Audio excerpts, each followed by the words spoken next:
akan dikembangkan di Bali ya Pak atau gimana? Kan di Selain di Bali undang-undang ada ada beberapa titik dibilangnya Pak. Kata Pak Erlangga ada selain di Bali, Pak. Ada 3 titik ya Pak tadi kata Pak. Kalau dari Ini kan masih dibahas ya, ada alternatif ya mungkin beberapa di Bali, tapi mungkin ada beberapa titik juga. Tapi yang jelas kita akan cari tempat yang paling comfortable untuk kita nasional. Tapi di Pulau Jawa ada Pak untuk pengembangan PFI-nya Pak. Sampai sekarang saya belum tahu. Salah satunya di Nusantara Pak. Waktu itu kan sempat ada Atau wacana IKN, juga Pak? di IKN Pak.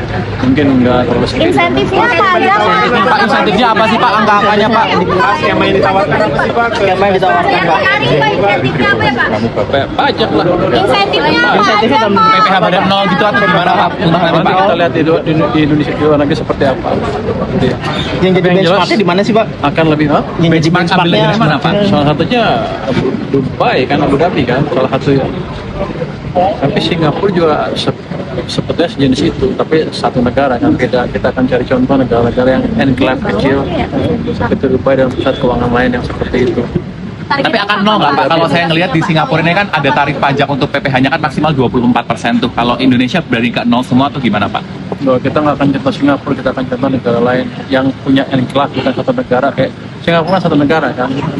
Kalau kayak Abu Dhabi atau Dubai kan enclave kecil 100 km persegi, di situ berlaku hukum internasional. Di luar itu ya hukum negara itu. Jadi kita mungkin akan Target dana yang Target dananya berapa Pak? Tarif berapa Pak? Targetnya berapa, Pak? Tangga guys, hati-hati tangga. Ada negara yang bisa sih, Pak? Yang tertarik. Pak, target dananya berapa, Pak? Target investasinya berapa? Target dananya berapa, Pak? Saya belum menargetkan jumlah tertentu. Tapi begini, permintaan kita Pak, besar. udah ada negara yang tertarik belum? Udah ada investor yang tertarik belum sih Pak? Ada tidak pastinya dalam sisi keamanan. Jadi kan kita untuk membuka itu dan menarik dana asing sini terbuka lebar karena banyak investor juga ingin mencari tempat yang lebih nyaman dan tenang.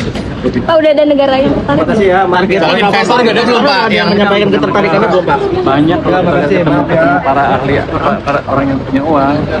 Saya bilang kenapa isu dari mereka masih hanya sama-sama kenapa Indonesia nggak bikin seperti itu untuk menampung uang-uang yang keluar dari negara-negara yang sedang tidak stabil. Pak Purbaya, seberapa besar sih Pak appetite investor untuk masuk Pak untuk bisa Pendahuluan yang dibahas sekarang bisa dipastikan ada beberapa program-program prioritas yang turun anggarannya, dipangkas anggarannya. Saya mau memastikan itu karena dalam beberapa kesempatan sempat disebutkan untuk anggaran makan bagi gratis itu ada dipangkas, ada beberapa program juga yang dipangkas. Apakah dari keputusan hari ini juga bisa dipastikan program-program tertentu juga dipangkas anggarannya dan detailnya berapa besar? Itu satu. Kemudian yang kedua, saya juga meminta pandangan dari Bapak Ibu pimpinan soal yang sedang heboh di media sosial juga terkait dengan pandangan penetapan komisaris yang dianggap terlalu muda tapi belum punya kompetensi untuk berada di posisi komisaris itu. Saya sebut saja yang lagi heboh dibahas adalah sosok Irda Febriani Ginting, ditempatkan di Pertamina Retail tapi usia terbilang muda tapi dianggap belum punya kompetensi di situ. Terlepas bahwa penetapan komisaris itu adalah keputusan dari perusahaan, tapi wajar nggak kalau kemudian pandangan seperti ini muncul di media sosial Bapak Ibu? Terima kasih. Terkait dengan pembahasan KMPPKF kan ini masih akan dibahas lagi sesuai dengan mekanismenya. Tanggal 7 Juni nanti akan ada pandangan fraksi-fraksi, jadi mekanismenya masih panjang dan masih akan dibahas di komisi-komisi. Dengan penetapan komisaris, tentu saja kami juga mendorong untuk bisa nantinya ditetapkan orang-orang yang profesional dan kompeten. Terima kasih. Semuanya, Om Swastiastu, Namo Buddhaya, Salam Kebajikan. Yang sungguh saya hormati Direktur Layanan Ikan Penerapan Badan Meteorologi, Bapak Marjuki, Pak Sekda, Pak Uswanto, Koordinator Staf Khusus Gubernur, Prof. Firdaus Ali, para asisten juga yang dijual untuk pupuk dan sebagainya, sehingga betul-betul residunya itu dari satu komplek perumahan kecil sekali, residunya di bawah 25%. Itu akan melakukan hitung mundur bersama-sama. 3, 2, 1.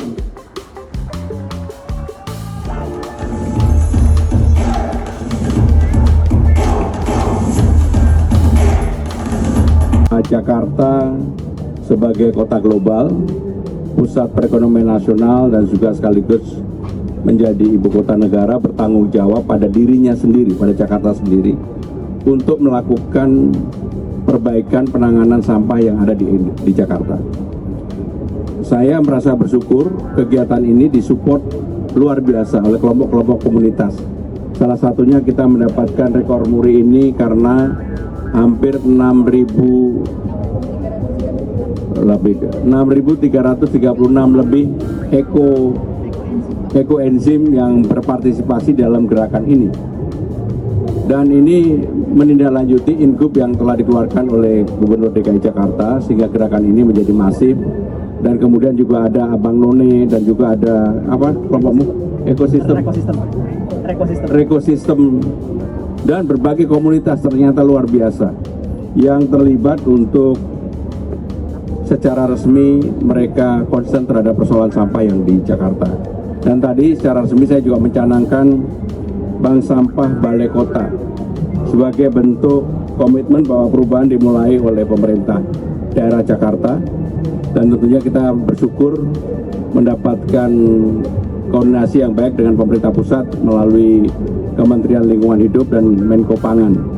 Saya meyakini bahwa gerakan ini bukan hanya sekedar mendapatkan rekor muri yang lebih penting, tetapi di lapangannya bagi saya lebih penting. Dan itu kalau kemudian kita sudah bisa di ujungnya residu yang diangkut ke tempat sampah itu kurang lebih di bawah 25 atau 20%. Sebenarnya itulah ukuran untuk Jakarta penanganan sampahnya menjadi lebih baik. Selain membangun pembangkit listrik tenaga sampah, kemudian RTF Rorotan dan juga RTF Bantar Gebang dijalankan, dan juga pembangkit untuk fuel, sehingga demikian gerakan-gerakan ini akan kami teruskan. Mudah-mudahan neraca sampah yang sekarang terakhir di Jakarta itu rata-rata 9.000 per hari bisa diatasi.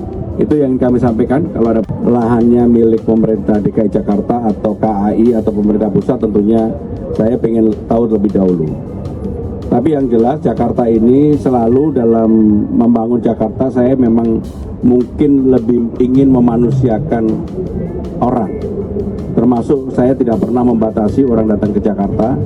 Bahkan ketika memindahkan persoalan yang berkaitan dengan TPU untuk kuburan-kuburan yang memang sekarang ini dari 81 TPU 60 lebih harus ditumpuk. Nah, saya menemukan ternyata banyak warga yang tinggal di TPU. Ternyata memindahkan warga yang tinggal di TPU ke rumah susun aja tidak gampang. Kami harus kemudian memberikan ekstra 6 bulan digratiskan, baru kemudian mereka diwajibkan untuk membayar bulanannya. Nah, kembali pertanyaan kamu tadi, terus terang saya belum tahu detailnya, nanti akan saya pelajari. Yang berkaitan dengan pilah sampah, yang saya kaget seperti yang saya sampaikan tadi, gerakan ini disambut luar biasa. Bahkan ketika kita mengumpulkan RT RW di Monas, kemudian memberikan apresiasi, rata-rata mereka punya kebanggaan terhadap penanganan sampah. Dan kalau hari ini kita lihat di Balai Kota, pasti dulu tidak pernah terbayangkan bahwa gerakan sampah ini mendapatkan respon yang masif seperti sekarang ini. Bahkan saya sendiri tidak membayangkan di Balai Kota ada bank sampah yang mudah-mudahan saya minta kepada Kepala Biro Umum untuk ini ditangani secara baik. Jangan hanya seremonial, saya nggak mau yang seremonial. Satu lagi pertanyaan kepada Gak sempet baca? Dengerin aja, klik icon text to speech di okezone.com.